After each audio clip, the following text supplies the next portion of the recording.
হযরত ইমাম হুসাইন রাদিয়াল্লাহু তাআলা আনহু তিনি যেন বেরাদার হরিণের বাচ্চাটা পেয়ে বড় যেন খুশি হয়ে গেল। এতে বুঝতে পারা গেল শুধু আপনি বলে নয়, আমি বলে নয়, সারা জগতের মুসলমান বলে নয়, হযরত ইমাম হুসাইনকে জঙ্গলের পশুরা চিনতে পেরেছিল, এমনকি মহব্বত করেছিল, ভালোবেসেছিল। আজকে যদি আমরা ইমামে হুসাইনকে মহব্বত করতে পারি, ইমামে হুসাইনকে যদি ভালোবাসা করতে রাখতে পারি, আমরা বেরাদার পাঁচ ওয়াক্ত নামাজে মসজিদে হাজির হয়ে যাব। আমার হুসাইন তো বেনামাজি ছিলেন না। আমার হুসাইন কারবালার সজ্জাবিনে বলেছিলেন, আমি জিন্দেগিতে এক ওয়াক্ত নামাজ কাজা করিনি, আজকে কারবালার সজ্জাবিনে আমি নামাজ কাজা করতে চাই না। ইমাম হুসাইনের গর্দে চুরি চালা হয়েছিল নামাজ হালাতে। যারা নবী মুস্তাফার নওসাকে ভালোবাসবে তারা অবশ্যই নামাজকেও ভালোবাসবে। যারা হুসাইনকে ভালোবাসবে না তারা নামাজকে ভালোবাসবে না। আর যারা নামাজকে ভালোবাসবে জানতে হবে নিশ্চয়ই হুসাইনের মহব্বত তার অন্তরের মধ্যে গাঁথা আছে। কোন একদিন আমার নবী সাল্লাল্লাহু আলাইহি ওয়াসাল্লাম হযরত ইমামে হাসানকে বলছেন, ভাই হাসান, হুসাইনকে ধরো আর জমিনে চিৎ করে দাও। মানে কুস্তি লড়াচ্ছে দুই ভাইকে, কুস্তি লড়াচ্ছে। ভাই হুসাইন না ভাই হাসান, তুমি হুসাইনকে ধরো আর জমিনে কুস্তি লড়াও, চিৎ করে দাও। এই দৃশ্য দেখে হযরত ফাতেমা ছুটতে ছুটতে আসলেন, আমার নবীকে বললেন, ইয়া রাসূলুল্লাহ, কেমন কথা বলছেন? হাসান তো বড়, হুসাইন তো ছোট। হাসানকে হুসাইন পারবে না এটা আপনি জানেন, কিন্তু আপনি হুসাইনের দিক থেকে তরফদারি না করে হাসানকে বলছেন যে ভাই হাসান, হুসাইনকে ধরো আর জমিনে চিৎ করে দাও। এরকম কথা কেন বলছেন? আমার নবী বললেন, হে ফাতেমা, তুমি কি দুঃখ পেয়েছো গো বেটি? তুমি দুঃখ পেয়ে না গো বেটি। আমি তোমাকে একটি কথা বলছি শোনো। আমি যেমন হাসানের দিক থেকে নবীদের সরদার হয়ে উৎসাহ দিচ্ছি, হুসাইনকে ধরো এবং জমিনে চিৎ করে দাও। ও গো ফাতেমা, ওই রকম আল্লাহর ফেরেশতা যিনি ফেরেশতাদের সরদার জিবরিল আমিন হুসাইনকে বলে, ও গো হুসাইন শুনুন, হযরত ইমামে হাসান কি আপনি ধরেন আর জমিনের বুকে চিৎ করে দেন। আচ্ছা বলেন, ফেরেশতাকে দেখা যায়? ফেরেশতাকে দেখা যায় না। হযরত আলী মুর্তজা রাদিয়াল্লাহু তাআলা আনহুর নিকটে কোন একজন ব্যক্তি বলছে, হুজুর বলুন এই মুহূর্তে জিবরিল আমিন কোথায়? জোরে বলুন, জিবরিল আমিন কোথায় আছে? হযরত আলী শেরে খোদা হায়দার কাররার যেই আলীর নাম নিতে গেল বিপদ দূর হয়ে যায়, শরীরের মধ্যে ঈমানি জোশ তৈরি হয়ে যায়। জোরে বলুন সুবহানাল্লাহ। বেরাদার, এই আলী মুর্তজাকে বলছে, হুজুর আপনি কি বলতে পারবেন এই মুহূর্তে জিবরিল আমিন কোথায় আছে? হযরতে আলী মুর্তজা চোখ দুটো বন্ধ করলেন, চোখ দুটো বন্ধ করে দিলেন। বন্ধ করার কয়েক মিনিট পরে আবার চোখ খুলে দিলেন। চোখ খোলার পরে বললেন, হুজুর কি ব্যাপার, খবর দিলেন না? বলে, জিবরিল অন্য কেউ নয়, যিনি প্রশ্ন করছেন উনি হলেন জিবরিল। জিবরিল হলেন আপনি? বলে, আপনি কি করে জানলেন যে আমি জিবরিল? হযরত আলী বলেন, আমি চোখ দুটো বন্ধ করলাম, প্রথম আসমান দেখলাম, আপনাকে দেখতে পাওয়া গেল না। দ্বিতীয় আসমান দেখলাম, দেখা গেল না। তৃতীয় আসমান দেখলাম, দেখা গেল না। চতুর্থ আসমান দেখলাম, দেখা গেল না। বেরাদার, আরশে আল্লাহ দেখলাম, দেখা গেল না। সিদরাতুল মুনতাহাতে দেখলাম, দেখা গেল না। সাত আসমান দেখলাম, সাত জমিন দেখলাম, আপনাকে দেখতে পাওয়া গেল না। আমি বুঝতে পারলাম প্রশ্ন করনে ওয়ালা অন্য কেউ নাই, আল্লাহর ফেরেশতা জিবরিল আমিন আছে। হযরত আলীর যদি দৃষ্টি অত দূর পর্যন্ত যায়, আমার রাসূলুল্লাহর দৃষ্টি কত দূর যায় চিন্তা ভাবনা করেছে। নবীর পাওয়ার কত হতে পারে। বেরাদার সামাইন, আমার নবী বলছেন, হাসান হুসাইনকে ধরো আর চিৎ করে দাও। আর জিবরিল আমিন বলছেন, হুসাইন হাসানকে ধরো আর জমিনে চিৎ করো। জোরে বলেন সুবহানাল্লাহ। এইভাবে যেন কুস্তি লড়াই করছে আমার রাসূলুল্লাহ সাল্লাল্লাহু তাআলা আলাইহি ওয়াসাল্লাম কুস্তি লড়াতে তিনি যেন দেখতে পেলেন হযরতে ফাতেমা অজর নয়নে কান্না করেন। হযরতে ফাতেমা যাহরা রাদিয়াল্লাহু তাআলা আনহাকে জিজ্ঞাসা করা হলো, ওগো ফাতেমা বলো তুমি কান্না কিসের জন্য করছো গো ফাতেমা? হযরতে ফাতেমা যাহরা রাদিয়াল্লাহু তাআলা আনহা বলেন, ইয়া রাসূলুল্লাহ, ইয়া হাবিবাল্লাহ, নবী গো, আমার বেটা ইমামে হোসেন তিনি যেন একদিন কারবালার প্রান্তরে শহীদ হয়ে যাবে, এই খবরটা আপনি আমাকে দিয়েছেন গো নবী। ইয়া রাসূলুল্লাহ, নবী গো, আমি আল্লাহর দরবারে আমি প্রার্থনা করি, আল্লাহর দরবারে দোয়া করি, ওগো রব্বুল আলামিন আমার বেটা হোসেনকে তুমি ধৈর্য ধারণ করা তৌফিক দান করিও, তুমি সাবির বানিয়ে দিও, যেন কারবালার সরজমিনে নিজের ঈমানকে রক্ষা করে নিতে পারে, এমনকি আপনার গুনাহগার উম্মতের ঈমানকেও যেন রক্ষা করতে পারে। আবার হোসেনের বদৌলতে ইসলাম ধর্ম যেন বেঁচে যায়। এই বলে ফাতেমা আল্লাহর দরবারে দোয়া করছেন আর কাঁদছেন। বেরাদার, এই ফাতেমা যদি আল্লাহকে বলতেন যে আল্লাহ এই বিপদ থেকে আমার ছেলে ইমামে হোসেনকে উদ্ধার করিও, তাহলে আল্লাহ পাক এই বিপদ থেকে উদ্ধার করতেন, ফাতেমার দোয়া আল্লাহ কবুল করে নিতেন। জোরে বলুন সুবহানাল্লাহ। কারণ ফাতেমা কোনদিন কোন রকমের ছোট অথবা বড় গুনাহ করেননি, কোনদিন করেননি। যেই ফাতেমা রাদিয়াল্লাহু তাআলা তিনি সর্বদাই আল্লাহর জিকিরে ব্যস্ত থাকতেন। আপনার সঙ্গে আমার সঙ্গে হয়তো গল্প করছে, অন্তরে কলবের মধ্যে খোদার জিকির চলছে। জোরে বলুন সুবহানাল্লাহ। সব সময়তে জিকির জারি ছিল। নবী পাক বলেন, আমার ফাতেমার মাথার চুল যখন দেখতাম, চুল বর্তমানে খরা আসলো, বুঝতে পারলেন? দেখবেন মা বোনেরা উকুন দেখা দেখি করে, উকুন বলে না ঢেলা, উকুনি তো ঢেলা দুটাই বলে, উকুন দেখা দেখি করে না, মাতে বিটি বলে বিটি দেখতো রে, বিটিতে মাথা ছিঁড়ি খেয়ে নিলে ঢেলা আছে না উকুন আছে, ভালো করে দেখ, তুলি ফেল, তো বিছানি মাথায় দে, ধানের জমিতে দেওয়ার মতো, বুঝতে পারলেন? এইভাবে উকুন দেখা দেখি করে ওই মা বোনেদের মাথায় ঢেলা ছাড়া অন্য কিছু পাওয়া যায় না। কিন্তু আমার রাসূলুল্লাহ বলেন, ফাতেমার মাথার চুল যখন দেখতাম, উকুন নয়, ঢেলা নয়, সেই নিজের চোখে দেখতে পেতাম ফাতেমার চুলে যেন খোদার জিকির করত। ফাতেমার চুল পর্যন্ত খোদার জিকির করেছে, ফাতেমার লুম পর্যন্ত খোদার জিকির করেছে, ফাতেমার জবান থেকে খোদার জিকির জারি হতো, ফাতেমার কলব থেকে খোদার জিকির জারি হতো। এইজন্য আমার নবী বলেন, আল ফাতেমা তো সাইয়্যিদাতুন নিসাই আহলিল জান্নাত, ফাতেমা হবেন জান্নাতি নারীদের সরদার। নিজরে বলেন সুবহানাল্লাহ। হাশরের ময়দানে কাল কিয়ামতের মাঠে ৭০,০০০ ফেরেশতার সাথে আমার ফাতেমা পুলসিরাতের রাস্তা পার হয়ে জান্নাতের ভিতরে প্রবেশ করবে।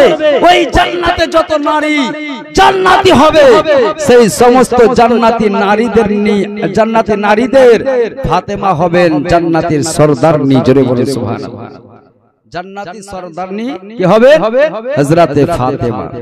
এই ফাতেমা রাদিয়াল্লাহু তাআলা দোনো ভাইকে বললেন, বেটা তোমরা এইভাবে খেলাধুলা না করে একটা কাজ করলে হয় না। বলে কি কাজ?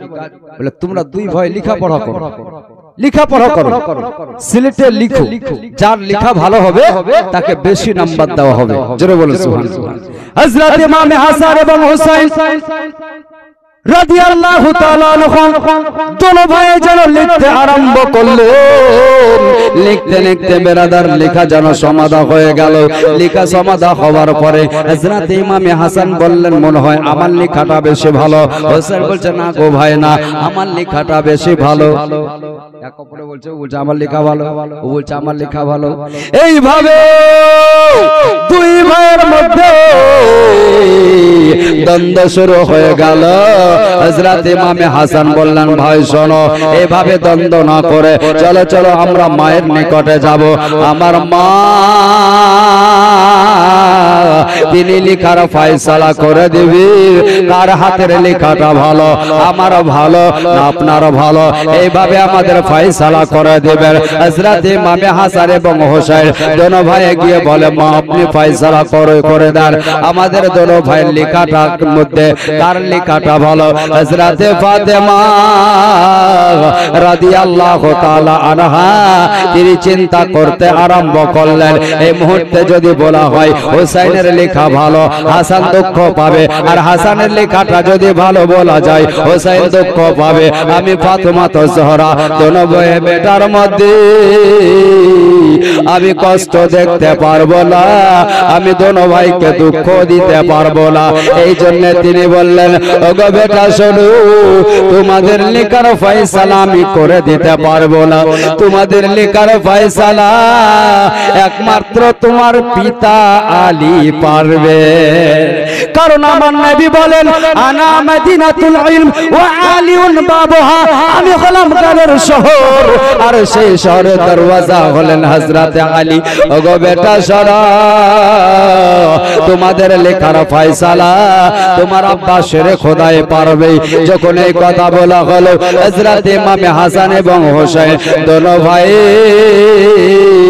ছুটতে ছুটতে হযরত আলী মুর্তজা রাদিয়াল্লাহু তাআলা আনহুর নিকটে উপস্থিত হয়ে গেল। আব্বা আসসালামু আলাইকুম। হযরত আলী উত্তর দিলেন বল কি ব্যাপার বেটা, কি ব্যাপার, কিসের জন্য এসেছো? বলে আব্বা জান আমরা দোনো ভাই হাতের লেখা লিখেছি, আমাদের লেখার ফয়সালা করে দেন। সর্বপ্রথম মায়ের নিকটে গিয়েছিলাম, মা যেন ফয়সালা করে দিতে পারেননি, আপনার নিকটে লেখার ফয়সালা করার জন্য পাঠিয়েছে। আব্বা জান আপনি আমাদের লেখার ফয়সালা করুন। হযরত আলী মুর্তজা রাদিয়াল্লাহু তাআলা আনহু চিন্তা করতে আরম্ভ করলেন যিনি জান্নাতি নারীদের সরদারনি হযরত ফাতেমা রাদিয়াল্লাহু তাআলা আনহা তিনি ফয়সালা করে দেননি, আমার নিকটে পাঠিয়েছেন, নিশ্চয় এর মধ্যে কোনো কারণ আছে। হযরত আলী বললেন বেটা শোনো শোনো গো বেটা, তোমাদের হাতের লেখার ফয়সালা আমিও করে দিতে পারবো না, পারবে একমাত্র উনি। বলে কে?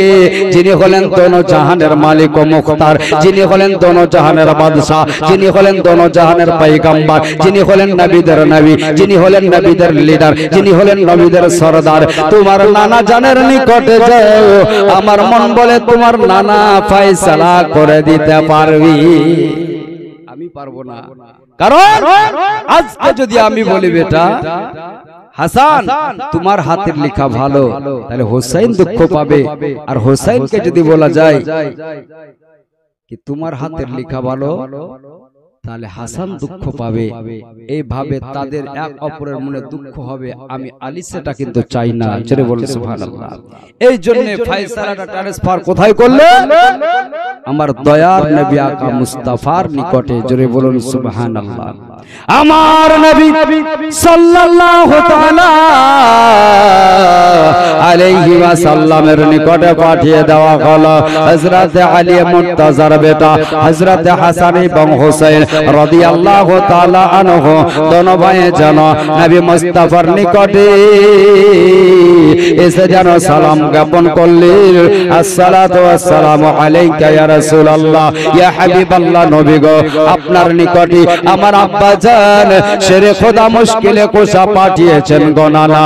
আমার নবী বলে ওগো হাসান হোসেন কিসের জন্য পাঠিয়েছো গো, কিসের জন্য পাঠিয়েছো বলো। হযরত ইমাম হাসান এবং হোসেন বললেন আমাদের দোনো ভাইয়ের লেখার ফয়সালা করার জন্য আপনার নিকটে পাঠিয়েছেন। সর্বপ্রথম মায়ের নিকটে গিয়েছিলাম, তিনি আমাদের ফয়সালা করে দেননি, আমার আব্বা জানের নিকটে পাঠিয়েছিলেন, আমার আব্বা জানের নিকটে গেলাম, আমার আব্বা ফয়সালা করে দেননি, আমার আব্বা জান আপনার নিকটে পাঠিয়েছেন, আপনি একবার ফয়সালাটা করুন। আবার নবী মুস্তাফা বলেন, শোনো গো, তোমাদের লেখার ফয়সালা আমি নবী করে দিতে পারবো না। বলে, ইয়া রাসূলুল্লাহ, আপনি নবী হয়ে যদি ফয়সালা করে দিতে না পারেন, ফয়সালা করবে কে? দুনিয়াতে ওই রকম ব্যক্তি আর নাই, আমাদের লেখার ফয়সালা করে দিতে পারি। আমার নবী বললেন, শোনো, আমার তোমাদের দোনো ভাইয়ের ফয়সালা আমিও করব না, তোমার পিতাও করেনি, তোমার মাও করেনি। তোমাদের দোনো ভাইয়ের ফয়সালা একমাত্র ফেরেশতা জিবরিল আমিন করবে। হযরত জিবরিল আমিন লেখার ফয়সালা করে দিলেন। আমি হলাম নবীদের সরদার, ফেরেশতা জিবরিল আমিন হলেন ফেরেশতাদের সরদার। জোরে বলুন সুবহানাল্লাহ। হযরত জিবরিল আমিন আমার নবী মুস্তাফার নিকটে এসে বলেন, ইয়া রাসূলুল্লাহ, আল্লাহ ব্যতীত আপনার চাইতে বড় জ্ঞানী কেউ নাই। যে ফয়সালা আপনি করে দিতে পারেননি, আমি কি করে দিতে পারি? আজকে যদি বলা যায় হাসান তোমার লেখা ভালো, তাহলে হোসেন দুঃখ পাবে। আর যদি বলা যায় হোসেন তোমার লেখা ভালো, হাসান দুঃখ পাবে। আমি দোনো ভাইয়ের মধ্যে দুঃখ দিতে চাই না। এই জন্য বেরাদার, হযরত জিবরিল আমিন বলেন, ইয়া রাসূলুল্লাহ, এই ফয়সালা আমিও করব না, এই ফয়সালা একমাত্র মহান আল্লাহ তাআলা করে দিবেন। জোরে বলুন সুবহানাল্লাহ। আল্লাহ করে দিবেন।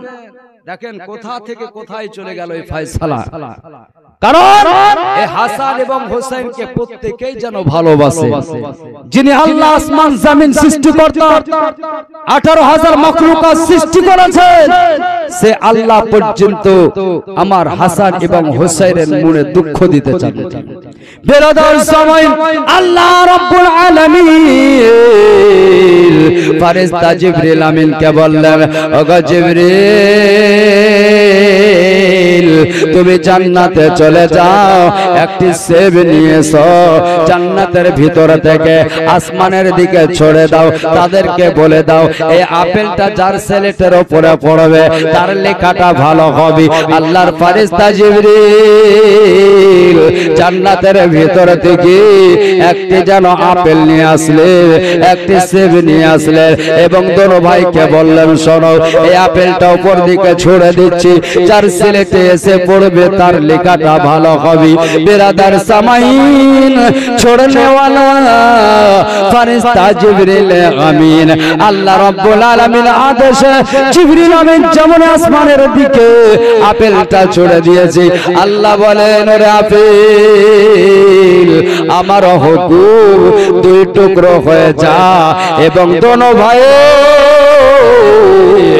দোনো সিলেটে পড়ে যা। दोनों भाई सिलेटे दुईटी टुकड़ो पड़े जा। আল্লাহর আদেশ অনুযায়ী ও ব্রাদার সামাইর যেমন আসমানের দিকে আপেলটা ছোড়া হলো, ওই আপেল যেন আল্লাহর হুকুমে দুই টুকরো হয়ে গেল। যেমন দুই টুকরো হয়ে যাওয়া, দুই টুকরো আপেল দুইটি সিলেটে পড়ে গেল। আমার নবী বলে, ও ভাই হাসান, তোমাদের দোনো ভাইয়ের হাতের লেখা ভালো, তোমাদের মধ্যে কাউরের খারাপ লেখা নয়, তোমারও ভালো, তোমারও ভালো। এতে বুঝতে পারা গেল স্বয়ং আল্লাহ দোনো ভাইয়ের মনে দুঃখ দিতে চানলে। আল্লাহুম্মা সাল্লি আলা সাইয়্যিদিনা फातिमा बैकुल अस जन्नत तेरे फूल आली माथार ताज हसन हुसैन का निर्दूल आली माथार ताज हसन हुसैन का निर्दूल फातिमा बैकुल से जन्नत तेरे फूल आली माथार ताज हसन हुसैन का निर्दूल আলী মাথার তাজ হাসান হোসেন কানের দুল আলী ফাতেমা দুই নদীর মোহনা জোরে বলুন সুবহানাল্লাহ ইয়া রাসূলুল্লাহ ইয়া হাবিবাল্লাহ আলী ফাতেমা দুই নদীর মোহনা আলী ফাতেমা দুই নদীর মোহনা দুই নদীর মিলনে হয় মতির দানা দুই নদীর মিলনে হয় মতির দানা হাসান হোসেন দুইটি সেই মোহনা নদীর মতে হাসান হোসেন দুইটি সেই মোহনা নদীর মতে সেই মতিতে চমকে ওঠে সারা মখলুকুল সেই মতিতে চমকে ওঠে সারা মখলুকুল ফাতেমা ব্যাকুল জন্নতের ফুল আলী মাথার তাজ হাসান হোসেন কানের দুল আলী মাথার তাজ হাসান হোসেন কানের দুল ধোতো তার হাসরে বউ পর্দা করে জোরে বলুন সুবহানাল্লাহ ইয়া রাসূলুল্লাহ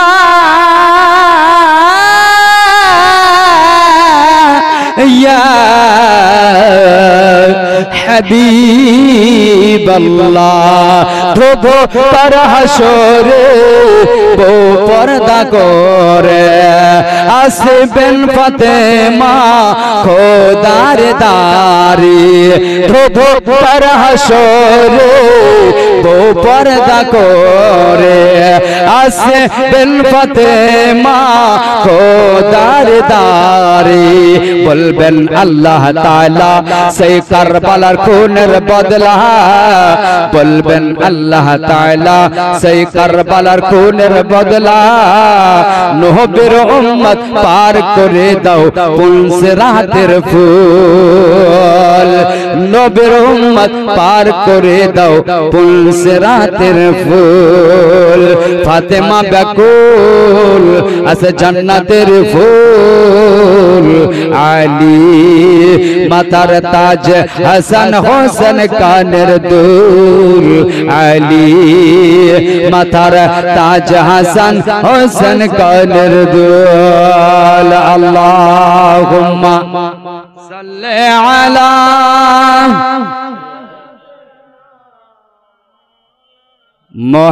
মুহাম্মদ ওয়া আলা আলি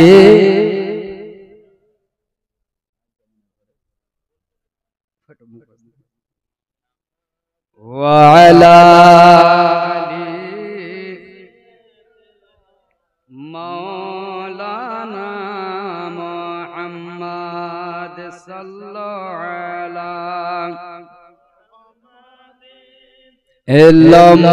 আমিনার প্যারা জোরে বলুন সুবহানাল্লাহ এলো মা আমিনার প্যারা এলো মা আমিনার প্যারা এলো মা আমিনার প্যারা এলো মা আমিনার প্যারা এলো মা আমিনার প্যারা আকাশ ভরা চন্দ্র তারা দেখে আত্মহারা এলো মা আমিনার প্যারা এলো মা আমিনার প্যারা এলো মা আমিনার প্যারা আল্লাহ যাকে রহমত করে পাঠালেন জগতে জান্নাতের মূল চাবি দিল তার হাতে আল্লাহ যাকে রহমত করে পাঠালো জগতে জান্নাতের মূল চাবি দিল তার হাতে তুই জগতের বাদশা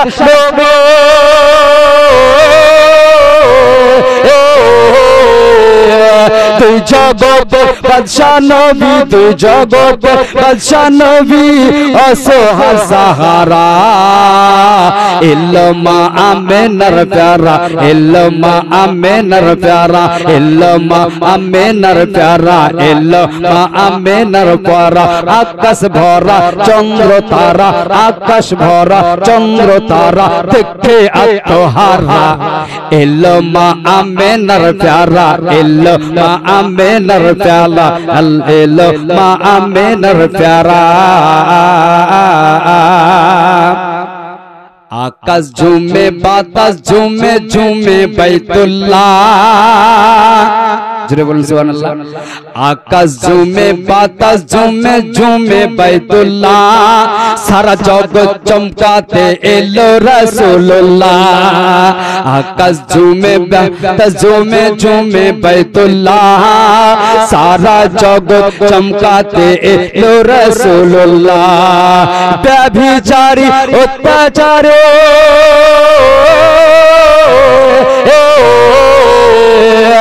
व्यभिचारी अत्याचारी, व्यभिचारी अत्याचारी हबे पारा पारा। इल्लामा आमेनार प्यारा, इल्लामा आमेनार प्यारा, इल्लामा आमेनार प्यारा, इल्लामा आमेनार प्यारा। आकाश भरा चंद्र तारा, आकाश भरा चंद्र तारा देखे आत्महारा। इल्लामा आमेनार प्यारा, इल्लामा आमेनार प्यारा। ভোরের সময় জানাই তোমায় আন্তরিক সালাম, তোমার বুকে এসেছিল নবীদের ইমাম। ভোরের সময় জানাই তোমার আন্তরিক সালাম, তোমার বুকে এসেছিল নবীদের ইমাম। সাল্লে আলা কে ছিল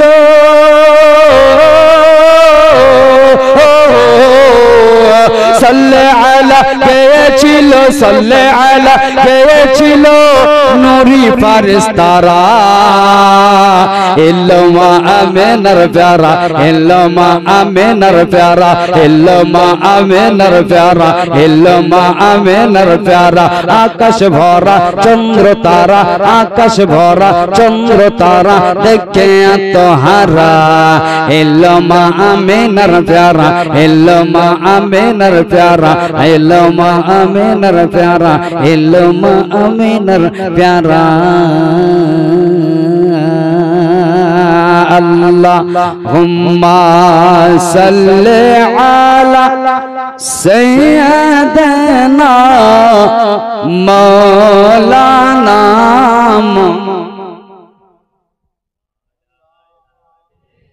सय्यदना मौलाना सल्लल्लाहु अला मुहम्मदिन সাল্লাল্লাহু আলাইহি ওয়াসাল্লাম। আর 10 মিনিট শুনো, তারপরে নিজের বক্তব্য ইতি। হযরত ইমাম হাসান এবং হযরত ইমাম হুসাইন, তার সঙ্গে হযরত আব্দুল্লাহ, হযরত উমর ফারুকের বেটা, জোরে বলেন সুবহানাল্লাহ।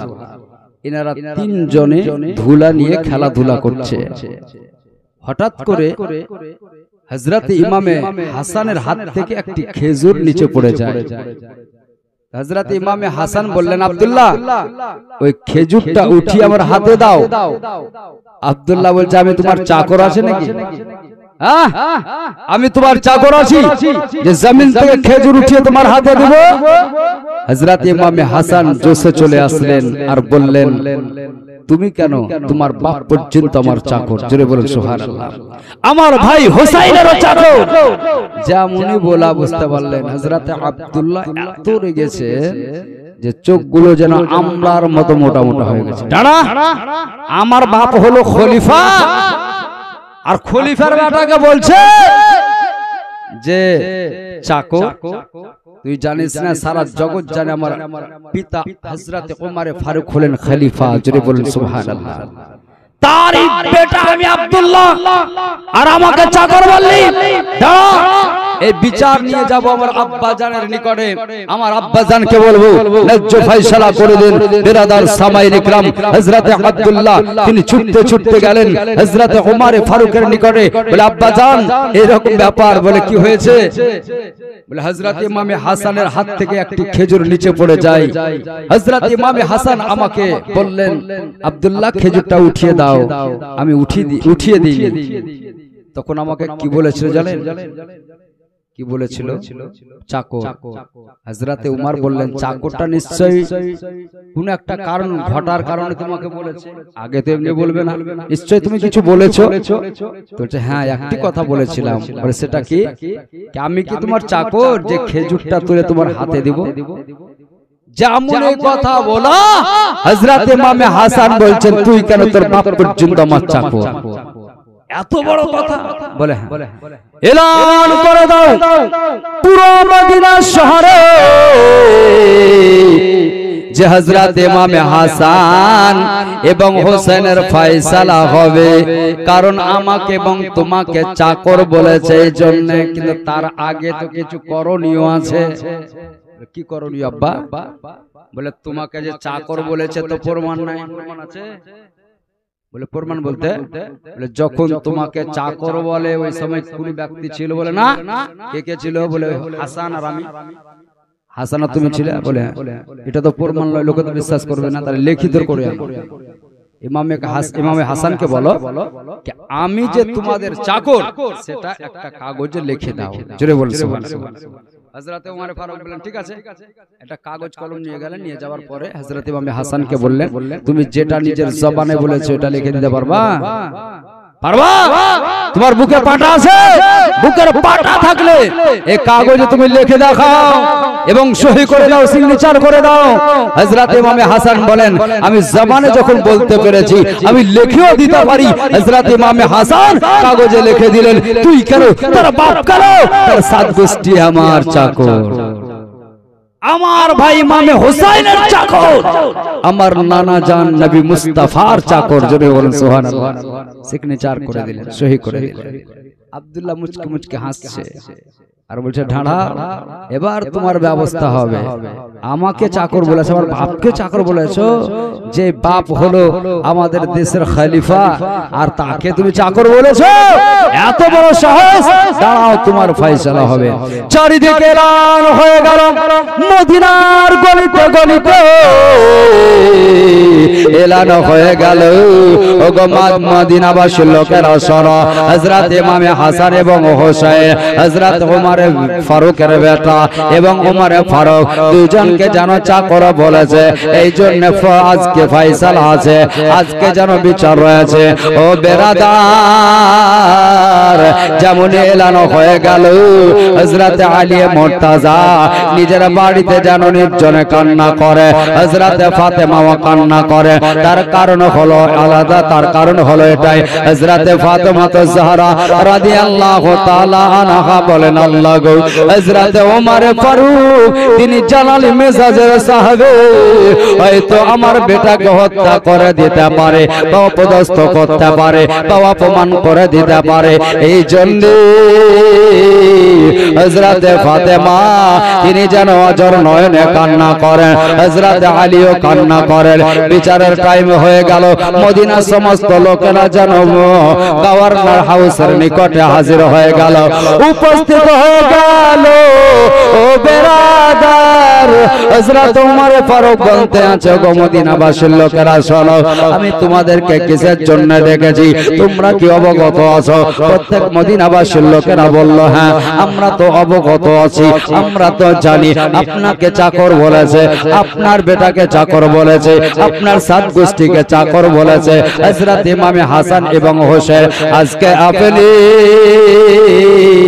এদের ফয়সালা করবেন, এই জন্য আমাদেরকে ডেকে রেখেছেন। হযরত ওমর বললেন, ওগো মদিনাবাসীর লোকেরা শোনো, আমি ইচ্ছা করলে দুইজনকে ডেকে ফয়সালা করে নিতে পারতাম, পাঁচজনকে ডেকে ফয়সালা করে নিতে পারতাম, কিন্তু দুইজনকে ডাকলাম না, পাঁচজনকে ডাকলাম না, আমি পুরো মদিনাবাসীর লোককে ডেকেছি। তার কারণ হলো এটাই, তোমরা কোনো খবর পেয়েছো? বলে না গো না। বলে দুনিয়াতে আমি ওমর ফারুক জান্নাতের টিকিট পেয়ে গেছি। দুনিয়াতে জান্নাতের টিকিট পেয়েছি।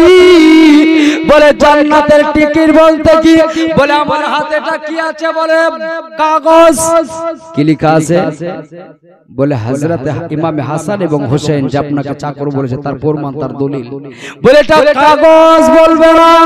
বলে কি বলবো? হযরত ওমর তিনি বললেন এটা দুনিয়াবি কাগজ, এটা বাস্তব, কিন্তু আমার নজরে এটা দুনিয়াবি কাগজ নয়, এটা হলো আমার জন্য জান্নাতের টিকিট। আমার জন্য জান্নাতের টিকিট। একজন দুইজনকে ডেকে ফয়সালা করে নিতে পারতাম, কিন্তু একজনকে ডাকলাম না, দুইজনকে ডাকলাম না, পুরো মদিনা শরীফের লোককে ডাকলাম। তার কারণ হলো এটাই, আমি তোমাদেরকে একটি ওসিয়ত করতে চাই, শোনো। আমার ইন্তেকালের পরই কাফনের ভিতরে কাগজটা ভরে দিবে। দুইজনকে ডেকে যদি বলতাম তোমরা ভরে দিও, হয়তো তারা ভুলে যেত। তিনজনকে ডেকে বললে হয়তো ভুলে যেত। পাঁচজনকে ডেকে যদি বলতাম হয়তো তারা হয়তো ভুলে যেত বা মারা যেত। এই জন্য পুরো মদিনাবাসীর লোককে ডেকেছি, তার কারণ একজন ভুলে গেলে আরেকজনের খেয়াল থাকবে। যে টিকিটটা ভরতে বলেছে কাফনের ভিতরে, জোরে বলুন সুবহানাল্লাহ। হযরত ওমর ফারুক রাদিয়াল্লাহু তাআলা আনহুকে জিজ্ঞাসা করলেন, হুজুর এরকম কথা কেন বলছে? এটা জান্নাতের টিকিট কি করে হতে পারি? বলে আমি যে নবীর গোলাম, আমার কাছে কোনো প্রমাণ ছিল না। আমি হাসানের গোলাম, আমার কাছে দলিল ছিল না। আমি হোসেনের গোলাম, দলিল ছিল না। আজকে নিজের হাতে আমি দলিল পেয়ে গেছি। কবরে যখন আমাকে দাফন করা হবে, আমাকে যখন বলবে তুমি কার গোলাম দুনিয়াতে ছিলে, আমি এই জান্নাতের টিকিটটা পেশ করে দেব। বিরাদার, হযরত ওমর ফারুক যিনি ছিলেন দ্বিতীয় নম্বরের খলিফা, যেই ওমর যে রাস্তা দিয়ে চলেছেন 40 দিন পর্যন্ত এই রাস্তা দিয়ে কোন শয়তান আসা যাওয়া করতে পারেনি, আসা যাওয়া বন্ধ করে দিয়েছে। আমার নবী বলেছিলেন আমার পরে যদি নবী আসা জায়েজ হতো তাহলে হযরত ওমর ফারুক নবী হতেন, হযরত ওমর নবী হতেন। সেই ওমর ফারুক হযরত ইমাম হাসান এবং হোসেনের সম্মানকে এত বৃদ্ধি করেছিলেন মদিনাবাসীর লোকের নিকটে, বিরাদার সামাইন ইকরাম সবাইকে জানিয়ে দিয়েছিলেন, শোনো আমি এবং আমার বেটা, আমার গোষ্ঠীর লোক পর্যন্ত হাসান এবং হোসেনের গোলাম। আজকে অন্য কেউ হলে হয়তো ধরে মারতো, পিটুন জড়তো, কিন্তু বিরাদার সামাইন ইকরাম হযরত ওমর ফারুক আমার রাসূল আল্লাহর আল আওলাদের মর্যাদাকে বাড়িয়ে দিলেন। ওই জায়গায় সবার সামনে বলে দিলেন, শোনো আমরা দুনিয়াতে জীবিত আছি একমাত্র নবীর জন্য, আর ওই নবীর নওসাকে আমরা ভালোবাসি। আর বিরাদার যারা নবীর নওসাকে ভালোবাসবে, মহব্বত করবে, হাশরের ময়দানে ইমামে হাসান এবং হোসেন সে মহব্বতকারীকে সঙ্গে করে নিয়ে জান্নাতের ভিতরে প্রবেশ করবে। ও বিরাদার সামাইন ইকরাম, যারা ইমামে হাসানকে ভালোবাসবে তারা 5 ওয়াক্ত নামাজ পড়বে, রমজান মাসে রোজা রাখবে, যাকাত ফরজ হলে যাকাত দিবে, হজ ফরজ হলে হজ করবে এবং বিরাদার হারাম থেকে বিরত থাকবে। আর যারা বিরাদার ওপর বলে আমি হাসানকে ভালোবাসি, হোসেনকে ভালোবাসি, অন্তর থেকে নয়, তারা নামাজও পড়ে না, রোজাও রাখে না, তারা পূর্ণ মুসলমান হতে পারে না। পূর্ণ মুসলমান তাকে বলে যে নিজের জানের চাইতে আমার রাসূলুল্লাহকে বেশি ভালোবাসে। সেই হলো পূর্ণ মুসলমান। যাক বিরাদার, আল্লাহ রাব্বুল আলামিন পবিত্র কোরআন শরীফের মধ্যে ঘোষণা করেছেন, কুল্লা আসআলুকুম আলাইহি আজরান ইল্লাল মুআদ্দাতা ফিল কুরবা। আল্লাহ রাব্বুল আলামিন বলেন, হে আমার হাবিব, আপনি আপনার উম্মতের মধ্যে এলান করে দেন, ঘোষণা করে দেন, তোমাদের জন্য এত কষ্ট পরিশ্রম করেছি, এর বিনিময়ে টাকা পয়সা সোনা চাঁদে আমি কিচ্ছু চাই না, একমাত্র আমার আল আওলাদের প্রতি মহব্বত রাখো, আমার আল আওলাদের আদর্শে আদর্শিত হয়ে দুনিয়ার বুকে চলাফেরা করা।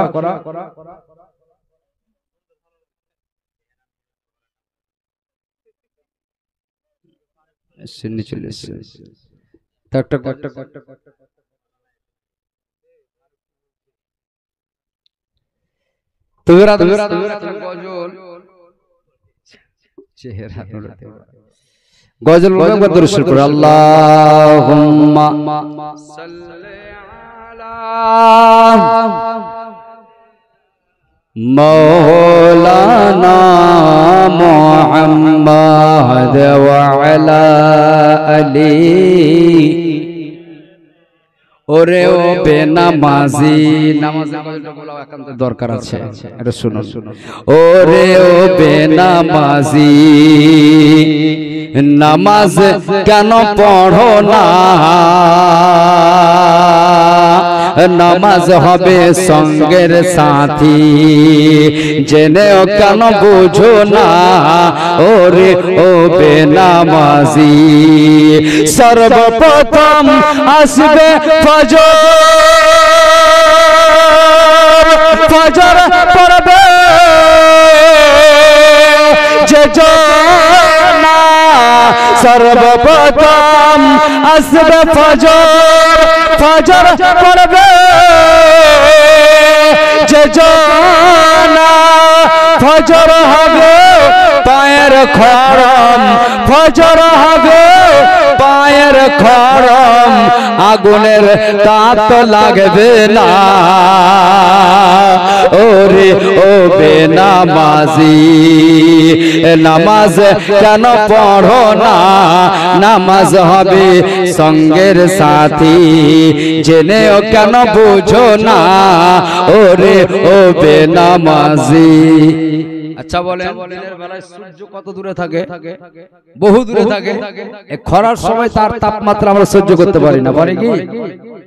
আমরা গাছের ছায়াতে গিয়ে বসি, ফ্যানে গিয়ে বসি, এসিতে গিয়ে বসি, রৌদ্রের তাপমাত্রা সহ্য করতে পারে না। কিন্তু হাসরের ময়দানে যারা বেঈমান হবে, তাদের মাথার এক হাত উপরে সেই সূর্য নেমে আসবে, সেই সূর্যের তাপে তার মাথার মগজ ভাতের মতো উত্তলিত থাকবে, জোরে বলুন সুবহানাল্লাহ, এবং পুরো শরীর মোমের মতো গলে যাবে।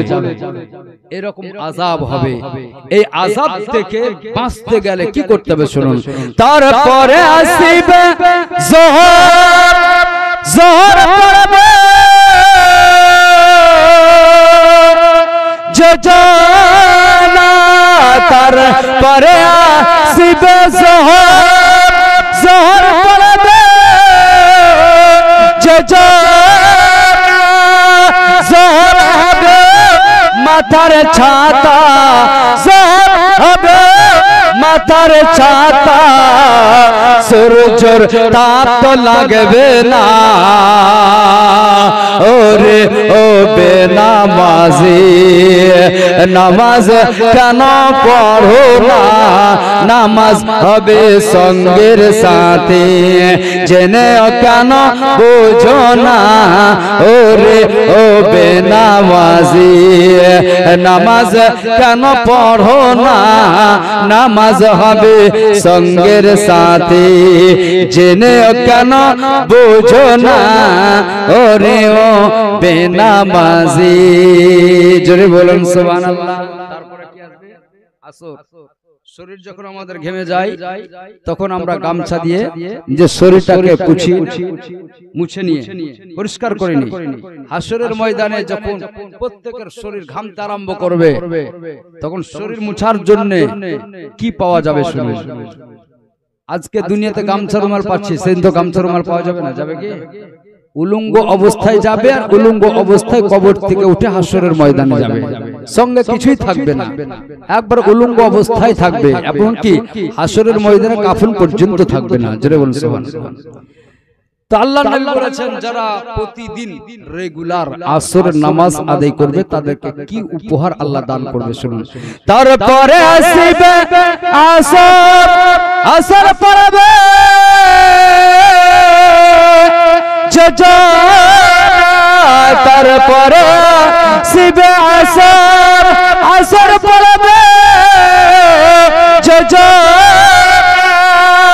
আসর হবে রশ্মি রোমাল খুঁজবে গায়ের পাশে না, ওরে ও বেনামাজি নামাজ কেন পড়ো না, নামাজ হবে সঙ্গের সাথী জেনেও কেন বুঝো না, ওরে ও বেনামাজি। মানুষকে দাফন করার পর কার কবরে কি হয় না হয় আল্লাহ ছাড়া কেউ জানে না, জানে কি? কিন্তু আমরা মানুষকে দাফন করি অন্ধকার অবস্থায়, ঠিক না? অন্ধকার কবরে দাফন করে দেয়, ললটুন দেওয়া হয় না, বল্ব দেওয়া হয় না।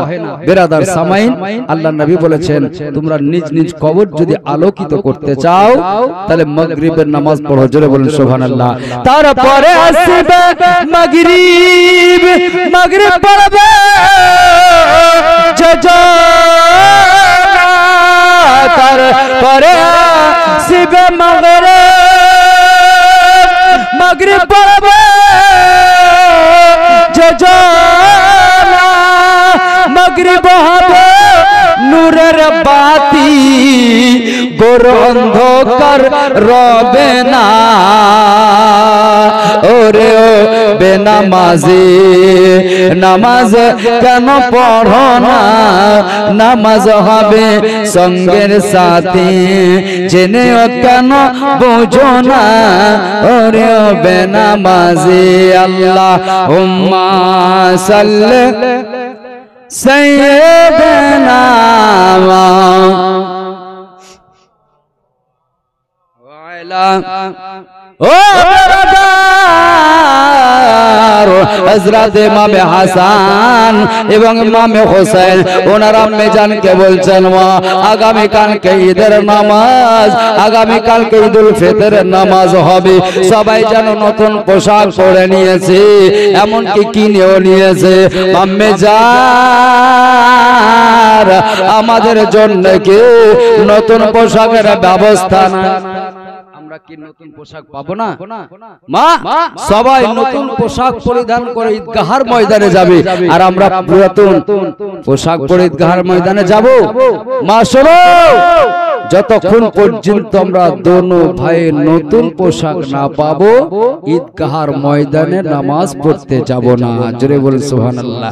দুই কাঁধেতে বসে আছেন হাসান ও হোসেন, ধীরে ধীরে চলে নবী ঈদগাহর ময়দান, ধীরে ধীরে চলে নবী ঈদগাহর ময়দান। কাল সকালে ঈদের নামাজ পড়বো মা জননী, নতুন পোশাক কিনা মোদের কি এখনো কি হয়নি? जन्नत रानी माँ फातिमा, जन्नत रानी माँ फातिमा करे नो बयान, धीरे धीरे चले नबी ईदगाहर मैदान, धीरे धीरे चले नबी ईदगाहर मैदान। दुई कांधे बसे आचल हासान हुसैन, धीरे धीरे चले नबी ईदगाहर मैदान। पिता আমার শেরে খোদা মাতা ফাতেমা জননী, নানা আমার কমলিওয়ালা সে তো মক্কি মাদানী। জোরে বল সুবহানাল্লাহ। পিতা আমার শেরে খোদা মাতা ফাতেমা জননী, নানা আমার কমলিওয়ালা সে তো মক্কি মাদানী। তিনে এখন জেগে আছেন সোনার মদিনায়, ধীরে ধীরে চলে নবী ঈদগাহের ময়দান। হযরত ইমাম হাসান এবং হোসেন বলেন, ওগো আমার আম্মি জান, আমাদের দোনো ভাইয়ের জন্য যতক্ষণ পর্যন্ত নতুন পোশাকের ব্যবস্থা না হয় আমরা ঈদগাহের ময়দানে যাব না। হযরত ফাতেমা বলেন, ওগো বেটা শোনো, তোমরা তো জানো আমরা এত গরিব, নতুন পোশাক কেনার ক্ষমতা নাই। জোরে বলুন সুবহানাল্লাহ। কিন্তু বাচ্চা ছেলে তো, এরা বলছে না আমরা কিন্তু নতুন পোশাক চাই। যতক্ষণ পর্যন্ত মা আমাদেরকে নতুন পোশাকের ব্যবস্থা না করে দিবে আমরা দোনো ভাই ঈদগাহের ময়দানে যাব না। জোরে বলুন সুবহানাল্লাহ। হযরত ফাতেমা রাদিয়াল্লাহু তাআলা আনহা থেকে কি করলেন, তিনি যেন নির্জনে গভীর রাত্রিতে আল্লাহর দরবারে কান্নাকাটি শুরু করে দিলেন। ওগো রব্বুল আলামিন, তুমি তো জানো আমাদের অবস্থা কেমন। আমার দুটো ছেলে আজকে যদি নতুন পোশাক না পায় আগামী কালকে ঈদুল ফিতরের নামাজ আদায় করতে যাবে না। এইভাবে যেন দোয়া প্রার্থনা করে, এইভাবে আল্লাহর দরবারে যখন দোয়া খায়ের করতে আরম্ভ করলেন, আল্লাহ রব্বুল আলামিন বলেন, ওগো ফেরেশতা জিবরিল যাও জান্নাতের ভিতরে হযরত ইমাম হাসান এবং হোসেন দোনো ভাইয়ের জন্য জান্নাতি লেবাস তৈরি করা। ও বেরাদার, আল্লাহ রাব্বুল আলামিন ফেরেশতা জিবরিলকে বলে, ওগো জিবরিল শোনো, দুনিয়াবি ছেলেরা দুনিয়াবি পোশাক পরিধান করে ঈদগাহের ময়দানে যাবে, কিন্তু আমার দুই বান্দা হযরত ইমাম হাসান এবং হোসেন আমার রাসূল আল্লাহর নওসা শেরে খোদার ছেলে, এই দুনো ভাই দুনিয়াবি পোশাক পরিধান করে নাই, বরং জান্নাতে পোশাক পরে ঈদগাহে যাবে। ও বেরাদার, আল্লাহর ফেরেশতা জিবরিল আমিন জান্নাতের ভিতরে জান্নাতে কাপড় নিয়ে জান্নাতে লেবাস তৈরি করতে আরম্ভ করলেন। হযরত ইমাম হাসান এবং হোসেন নিজের মাকে বলে, মা গো, এখনো কেন আমাদের জন্য নতুন পোশাকের ব্যবস্থা হলো না? ওগো মা, যতক্ষণ পর্যন্ত আমাদের দোনো ভাইয়ের জন্য নতুন লেবাসের ব্যবস্থা না হবে আমরা দোনো ভাই ঈদগাহের ময়দানে যাব না। ও বেরাদার, সকাল হয়ে গেল। সকাল হয়ে যাওয়ার পরে ফাতেমার বাড়ির দরওয়াজা ঠক ঠকাল। যখন ঠক ঠকা হলো, হযরত ইমাম হাসান ছুটতে ছুটতে এসে বাড়ির দরওয়াজা খুললেন। জোরে বলুন সুবহানাল্লাহ। কে বলে? আমি হলাম হাসান এবং হুসাইনের দর্জি। জোরে বলুন সুবহানাল্লাহ। হাসান এবং হুসাইনের দর্জি, এ নাও তোমাদের দোনো ভাইয়ের জন্য নতুন পোশাক এনেছি, নতুন লেবাস এনেছি। এই নতুন লেবাস নিয়ে খুশি মনে ছুটতে আরম্ভ করলেন। লেবাস বের করে দেখলেন একটা সবুজ আর একটা হলো লাল, একটা সবুজ বর্ণ আর একটা লাল। দোনো ভাই বড় খুশি। আমার ইমামে হাসান বললেন, ভাই রে, তুমি ছোট আমি বড়, এই দুইটি পোশাকের মধ্যে তোমার যেটা চয়েস হচ্ছে সেটা তুমি নিয়ে নাও, পরে আমি নেব। হযরত ইমামে হাসানের কথা শুনে ইমামে হোসেন লাল পোশাকটা চয়েস করে নিলেন। জোরে বলুন সুবহানাল্লাহ। আমার ইমামে হাসান তিনি যেন সবুজ বর্ণ পোশাকটা নিয়ে নিলেন। আবার নবী সকাল বেলায় ফাতেমার বাড়িতে আসলেন। বলে, ফাতেমা কই আমার দুই লাল কোথায়? হাসান এবং হুসাইনকে ডাকো। দুইজনকে ডাকা হলো। আমার নবী দেখলেন দোনো ভাই দুই রকম দুইটি লেবাস পরে আছেন। আমার নবী মুস্তাফা বললেন, ফাতেমা এই লেবাস তুমি কোথায় পেলে? বলে আল্লাহর রাসূল আল্লাহর নবী গো আমি তা বলতে পারবো না, কিন্তু হাসান এবং হোসেনের দর্জি দিয়ে গেছে। জোরে বলুন সুবহানাল্লাহ। বলে দর্জিকে চিনতে পেরেছো? বলে না। বলে শোনো, ওটা দুনিয়াবি কোনো দর্জি ছিল না, ফেরেশতা জিবরিল আমিন ছিল। এ ফাতেমা শোনো, তোমার দুই ছেলে যে দুই পোশাক পরিধান করেছে, এই দুইটি পোশাক কোনো দুনিয়াবি পোশাক নয়, এগুলো হলো জান্নাতি লিবাস। জোরে বলুন সুবহানাল্লাহ। জান্নাতি পোশাক ফাতেমার বাড়িতে, জান্নাতি খাবার ফাতেমার বাড়িতে। ফাতেমা কেমন হতে পারে, ওই হাসান কেমন হতে পারে, ওই হুসাইন কেমন হতে পারে, শেরে খোদা হায়দারে কাররাম কেমন হতে পারে? বিরাদার সামাইন ইকরাম আজিজানে মুহতারাম, আমার দয়ার নবী বললেন ফাতেমা এই যে লাল পোশাকটা হযরতে ইমাম হোসেন কেন চয়েস করেছে তুমি কি জানো? বলি ইয়া রাসূলুল্লাহ আপনি বেশি ভালো জানেন। জোরে বলি সুবহানাল্লাহ। আমার নবী বললেন বেটি ফাতেমা, আমার নওশা এই জন্য লাল পোশাকটা চয়েস করেছে রে।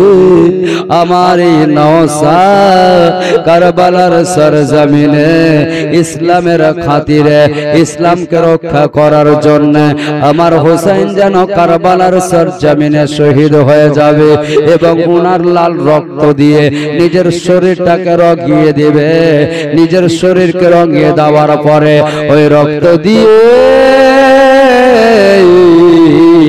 ইসলামের পতাকাকে রঙিয়ে দেবে। ও বেরাদার,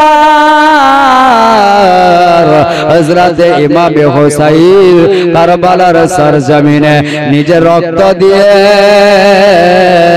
মরা ইসলামকে জিন্দা করবে। যে ইসলামটাকে ইয়াজিদ যেন মেরে দিয়েছিল, সে যেন বলেছিল আজ থেকে নামাজ পড়তে হবে না, যে নামাজে পড়বে তার ঘর বাড়িকে জ্বালিয়ে দেওয়া হবে, রোজা করার দরকার নয়। যদি তোমরা মনে করো নিজের বোনকে বিয়ে করে স্বামী স্ত্রী এক হয়ে থাকবো, সেটাও তোমরা করতে পারো। এত বড় বড় ঘৃণা কথা বলেছিল আমার হোসেন। দেখলে আজকে যদি আমি ইয়াজিদকে সমর্থন করে নাই, তাহলে ইসলামের 12টা বেজে যাবে। আমার নানা জানের ধর্ম শেষ হয়ে যাবে। হযরত ইমাম হোসেন রাদিয়াল্লাহু তাআলা আনহু আমার নবী মুস্তাফা সাল্লাল্লাহু আলাইহি ওয়াসাল্লাম তিনি যেন বললেন আমার হোসেন মরা ইসলামকে জিন্দা করবে গো। ইসলামের খাতিরে নিজের জীবনটা কারবালার প্রান্তরে দেওয়ার পরে নিজের রক্ততে পুরো শরীরকে লাল রঙে যেন রঙিয়ে দেবে। এই জন্য ইমাম হোসেন লাল পোশাকটা তিনি পছন্দ করেছেন। আর ইমামে হাসান সবুজ রঙের লিবাসটা পছন্দ কেন করেছে এটা কি তুমি জানো? হযরতে ফাতেমা বললেন ইয়া রাসূলুল্লাহ আপনি বেশি ভালো জানেন। আমার নবী বলেন ওগো ফাতেমা শোনো গো, আমার ইমামে হাসান কি আমার উম্মতের মধ্যে তিনাকে যেন বিষ পান করিয়ে দেবে। বিষ পান করিয়ে দেওয়ার পরে আমার নওশা ইমামে হাসান তিনি শহীদ হয়ে যাবে। শহীদ হয়ে পুরো শরীর সবুজ বর্ণ হয়ে যাবে। এই জন্য ইমামে হাসান সবুজ বর্ণের পোশাক গ্রহণ করেছে। হযরত ইমাম হাসান রাদিয়াল্লাহু তাআলা আনহুর ব্যাপারে অনেকে বলেন তিনি বিষ পান করে শহীদ হয়েছেন। নাউজুবিল্লাহ, তিনি বিষ পান করে শহীদ হননি, বরং বিষ পান করিয়েছে। বিষ পান করে শহীদ হওয়া যায় না, আত্মহত্যা হওয়া যায়। বেরাদার, আত্মহত্যা করা যায় কিন্তু শহীদ নয়। তিনি বিষ পান করে শহীদ নয়, বরং ওনাকে বিষ পান করা হয়েছে, তারপরে উনি শহীদ হয়েছে। বেরাদার সামাইল ইকরাম, এই হযরত ইমাম হাসান এবং হোসেন দোনো ভাই ইসলামের স্বার্থে, ইসলামের খাতিরে, আপনার আমার ঈমানকে রক্ষা করার জন্য দুই ভাই শহীদ হয়ে গেছে। এমন কি বড় বড় যুদ্ধ হয়েছে ইসলামকে রক্ষা করার জন্য। বর্তমান যুগ আসছে, আমাদেরকে হয়তো মনে হয় যুদ্ধ করতে হবে, লড়াই করতে হবে। আজকে ফিলিস্তিনের দাসা দেখুন, গাজার দাসা দেখুন, বেরাদার হাজার হাজার ফিলিস্তিনের মুসলমান মারা গিয়েছে, হাজার হাজার গাজার মুসলমান মারা গিয়েছে। ছোট ছোট বাচ্চারা মা মা করে রাস্তায় রাস্তায় ছুটে বেড়াচ্ছে। খাবার নাই যে খাবার খাবে, পানি নাই যে পানি পান করবে। ও বেরাদার, মনে হয় হাসরের ময়দান। আজকে বর্তমান যুগে গাজার অবস্থা দেখুন, ফিলিস্তিনের অবস্থা দেখুন, মনে হচ্ছে যে কারবালা চলে এসেছে, মনে হচ্ছে যে হাসরের ময়দান হয়ে গেছে। আল আতাশ আল আতাশ, পিপাসিত পিপাসিত করে ছোট ছোট বাচ্চারা ছুটে বেড়াচ্ছে। বেরাদার সামাইল, প্রত্যেকটা মুসলিম রাষ্ট্রে বড় বড় নেতারা আছে, তারা দৃষ্টিপাত করে না, তারা নজর দেয় না। ও বেরাদার সামাইল, এমন কি ফিলিস্তিনের বাচ্চারা পর্যন্ত বলেছে ইন্তেকালের পূর্বে যে আল্লাহকে গিয়ে আমরা বলবো আমাদের দেখভাল তারা করেনি, আমাদের হেফাজত করেনি। মুসলমান ছিল নামে, কিন্তু কাজে মুসলমান ছিল না, ইমানদার ছিল না, আমাদের সহযোগিতা করেনি। বেরাদার সামাইল, কাফেরেরা আমাদের উপর অত্যাচার করেছে, মুসলমানেরা শুধু দেখেছে আল্লাহকে আমরা জান্নাতে যাব। যে মুসলমানেরা দেখে যে তারা যেন জান্নাতে যাওয়া দেখে, তারা যেন জান্নাত না পায়। আজকে যদি বাস্তবে আমরা মুসলমান হতাম, তাহলে প্রত্যেকটা এলাকায় আমরা প্রতিবাদ মিছিল বের করতাম ফিলিস্তিনের জন্য, গাজার জন্য। ও বেরাদার সামাইল ইকরাম, বর্তমান যুগে মানুষ টাকার পেছে ছুটে বেড়াচ্ছে, সবাই নিজের নিজের দেখছে, ইসলামের দিকে দৃষ্টিপাত রাখে না। এই জন্য বেরাদার, আজকে মুসলমানের উপরে কতই না অত্যাচার চলছে সারা জগৎ জুড়ে। মুসলমানের উপরে নির্যাতন, মুসলমানের ঘরকে বোল্ডোজার চালিয়ে বাদ করে দিচ্ছে, মসজিদ ভেঙে দিচ্ছে, মাদ্রাসা ভেঙে দিচ্ছে, মাজার ভেঙে দিচ্ছে। ও বেরাদার, মুসলমান নেতারা তাকিয়ে তাকিয়ে দেখছে। বেরাদার, আজকে যদি আমরা একতা না হয়, আজকে যদি আমরা একজোট না হই, আমাদের প্রত্যেকের উপরে এই গজব আসবে, প্রত্যেকের উপরে একদিন হামলা হবে, সেই দিন আমাদের উপায় থাকবে না। তাই বেরাদার, আপনাদেরকে বলবো, আপনারা প্রত্যেকেই ফিলিস্তিন গাজার জন্য প্রতিবাদ মিছিল বের করুন, ওয়াকাবের জন্য প্রতিবাদ মিছিল বের করুন। বেরাদার সামাইল, যে ওয়াকাব হলো মুসলিমদের সম্পদ, আজকে মোদি সরকার চুরি করে নিতে চাইছে। সে বলতে চাইছে যে না, এটা সবারই অধিকার আছে, কিন্তু ওয়াকাব হলো একমাত্র মুসলমানের। মসজিদে যত ওয়াকাবের মসজিদ আছে, মাদ্রাসা আছে, এই যে বিল পাস করেছে, একটা রাখবে না। দেখবেন মোদি গুজরে যাওয়ার আগে মসজিদ মাদ্রাসাকে ভেঙে।